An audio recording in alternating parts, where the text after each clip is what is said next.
کیونکہ جو بھی آتا ہے یہاں پہ ان سیٹوں پہ آ کے بیٹھتا ہے، بیوروکریٹ جو بھی آتے ہیں تو سارے جو ہوتے ہیں انہی کے جو ہے ماتحت ہوتے ہیں، انہی کے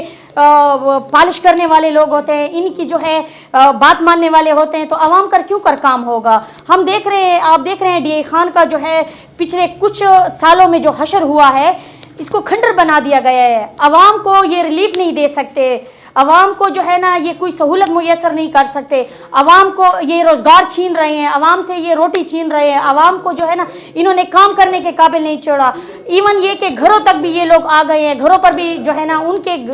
لوگوں کے گھر تک انہوں نے گرا دیے ہیں، چھتیں تک چھین لی ہیں۔ یہ کرنا کیا چاہ رہے ہیں؟ عوام کو تو یہ بتائیں کیا کر رہے ہیں؟ یہ صوبے کا کیا حشر انہوں نے کر دیا ہے؟ ہم نے تو ایسا صوبہ نہیں مانگا تھا، تحریک انصاف نے جو نعرے لگائے تھے وہ تو اس قسم کا صوبے کے نہیں لگائے تھے، ہاں صرف عوام کو لولی پاپ دینے کے لیے لگائے گئے، تو میرے خیال سے وہ بات تو میں مان سکتی ہوں۔ اچھا میڈم، پاکستان تحریک انصاف کی جانب سے لوگوں کی سہولیات کے لیے صحت کارڈ متعارف کرایا گیا، آپ کیا سمجھتی ہیں کہ یہ جو صحت کارڈ ہے یہ اس کو آپ کامیابی سمجھتی ہیں یا یہ مالی بوجھ تصور کیا جاتا ہے؟ جب ملک میں اور صوبے میں جو ہے آپ اس قسم کے صحت کارڈ کا جو ہے تصور لاتے ہیں یا لوگوں کو یہ ریلیف دیتے ہیں تو اس سے پہلے جو ہے نا یہ ریلیف مانگتی کہاں ہے عوام آپ سے؟ عوام تو آپ سے جو ہے نا ضرورت زندگی کی تمام تر جو ضرورت زندگی ہے جس میں روٹی، کپڑا، مکان، بجلی، گیس اور آٹا، گھی، یہ چیزیں عوام سستی مانگتی ہے، عوام چاہتی ہے کہ مہنگائی ختم ہو، بے روزگاری ختم ہو، یہ چیزیں عوام خود بھی صحت کے لیے جو ہے نا آپ کے سامنے ہاتھ پھیلانے کے قابل نہیں ہوگی۔ اگر آپ یہ چیزیں جو ان کا حق ہے ان کو ان کا حق دیں گے تو میرے خیال سے صحت کارڈ کی عوام کو ضرورت ہی نہیں پڑے گی۔ یہ میرے خیال سے ایک بوجھ تصور کیا جاتا ہے، کیونکہ ایک عام بندہ جب علاج کرنے جاتا ہے تو کم سے کم اس کا 10-20 ہزار روپے جو ہے اخراجات خرچہ آتا ہے، کم سے کم زیادہ سے زیادہ 50 ہزار آ جاتا ہے، لیکن یہ جو پھر کھٹتے ہیں وہ پھر لاکھوں کی تعداد میں جو ہے نا وہ اکاؤنٹ سے کاٹے جاتے ہیں، تو یہ بھی تو ایک بوجھ ہی سمجھا جائے گا، میرے خیال سے بوجھ ہی ہے، کیونکہ ہمیں تو نہیں پتا ہوتا کہ میں اب علاج کرانے گئی ہوں تو میرے اوپر جو ہے کتنا خرچہ آیا ہے، وہ تو صحت کارڈ والوں کو پتا ہوتا ہے یا دینے والوں کو یا لینے والوں کو پتا ہوتا ہے کہ کتنے کٹے ہیں۔ اچھا یہ بتائیے گا، پاکستان تحریک انصاف کی جو اسٹیبلشمنٹ سے تصادم چل رہا ہے، جو رنجش چل رہی ہے، تو کیا لگتا ہے کہ یہ تصادم جو ہے پاکستان تحریک انصاف کے لیے نقصان دہ ثابت ہو سکتی ہے مستقبل؟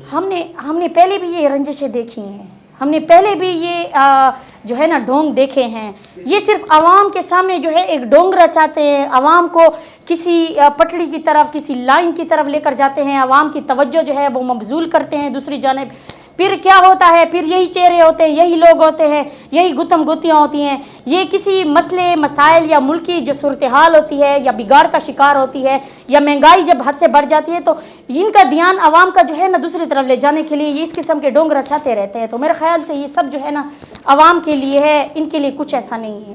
اچھا یہ بتائیے گا کہ مستقبل میں کیا لگتا ہے، کیا پاکستان تحریک انصاف حکومت بنا پائے گی KPK میں؟ پاکستان تحریک انصاف اگر عوامی مینڈیٹ سے، اگر عوامی رائے سے منتخب ہوئے تو میرے خیال سے تو جو پہلے رزلٹ تھا وہ بھی چینج کیا گیا ہے اور آج بھی ہم اس کے خلاف ہیں، اور ہم جو ہے 8 فروری کو جو الیکشن ہوا تھا تو ہم اس کے لیے جو ہے احتجاج بھی کرتے ہیں ہر 8 فروری کو، تو یہ عوامی مینڈیٹ چوری یافتہ ہیں، ہم پہلے بھی اس چیز کا رونا روتے ہیں اور آئندہ بھی اس چیز کو جو ہے نا احتجاج کے طور پر جو ہے ہم ریکارڈ کراتے چلے آ رہے ہیں اور کراتے چلے آئیں گے، کیونکہ یہ عوامی مینڈیٹ یافتہ نہیں ہے، یہ عوام کا جو مینڈیٹ ہے وہ چوری کر کے آئے ہوئے ہیں۔ اگر آئندہ الیکشن صاف و شفاف ہوئے اور عوام کا مینڈیٹ چوری نہ ہوا تو میرے خیال سے ان کی تو کہیں جگہ ہے ہی نہیں۔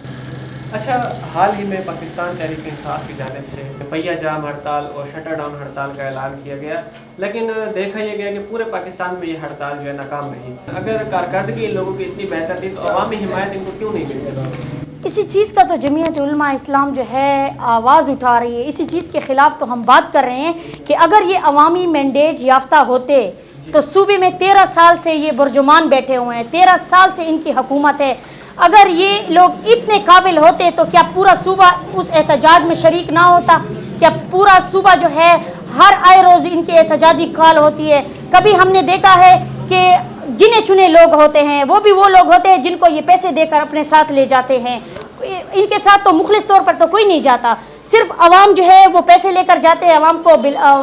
بلا پسلا کر لے جاتے ہیں. پھر کیا ہوتا ہے جب احتجاج وہاں پہ ہوتا ہے، پھر جب وہاں پہ ایف آئی آریں ہوتی ہیں تو یہی غریب عام شہری ہی پستا ہے ان ایف آئی آروں میں. آج بھی وہ غریب جو ہے جیلوں میں پڑا ہے اور کچہری کے چکر کاٹ رہا ہے، عدالتوں کے چکر کاٹ رہا ہے، اور یہ لوگ جو ہے مزے سے کرسیوں پر عہدوں پر آج بھی جو ہے نا فائز بیٹھے ہیں. آپ کو کیا لگتا ہے عمران خان کی رہائی جو ہے وہ ان کے احتجاجی دھرنوں اور ہڑتالوں سے ممکن ہے؟ اور کیا آپ کو لگتا ہے کہ واقعی جو پاکستان تحریک انصاف کی جو قیادت ہے موجودہ وہ عمران خان کو واقعی رہا بھی کرانا چاہتی ہے، یا صرف یہ ورکر کو ایک لالی پاپ دینے کے مترادف ہے؟ میرے خیال سے یہ لولی پاپ سے بھی بڑا سین ہے ورکرز کے لیے.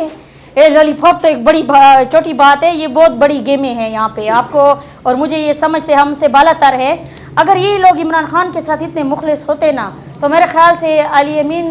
گنڈا پور نے جو ہے نا جتنے دور حکومت ان کے جو گزرے ہیں تو میرے خیال سے وہ کرا چکے ہوتے ہیں. جب بھی احتجاج کا وہ کال دیتے تھے یا تو ڈگی میں بند ہو کر کدھر بھاگ جاتے تھے، یا عوام کو ادھر چھوڑ کر نا وہ ڈی چوک پر عوام کو بے یار و مددگار چھوڑ کر خود بھاگ جاتے تھے. تو یہ صرف جو ہے نا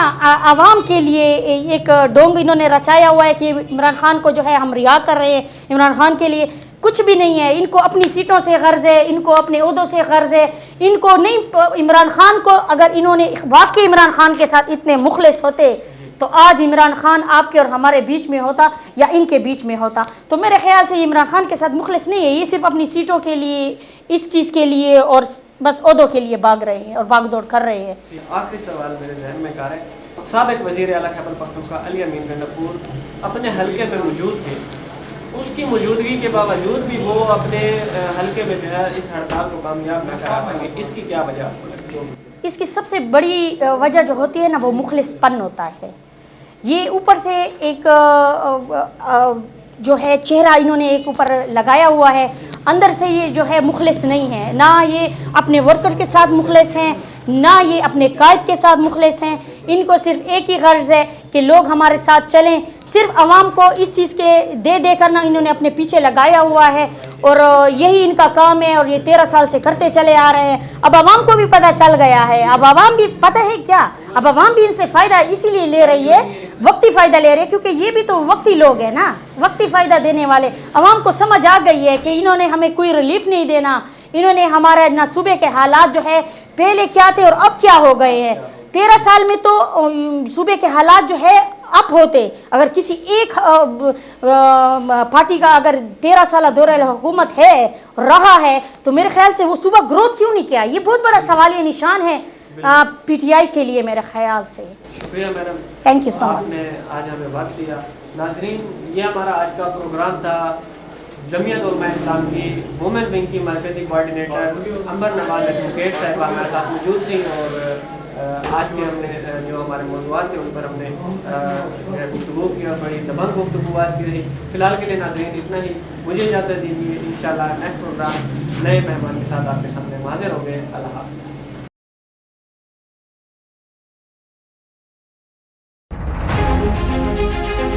خبر وہ جو سچ پر مبنی ہو، بات ہوگی عوامی مسائل پر.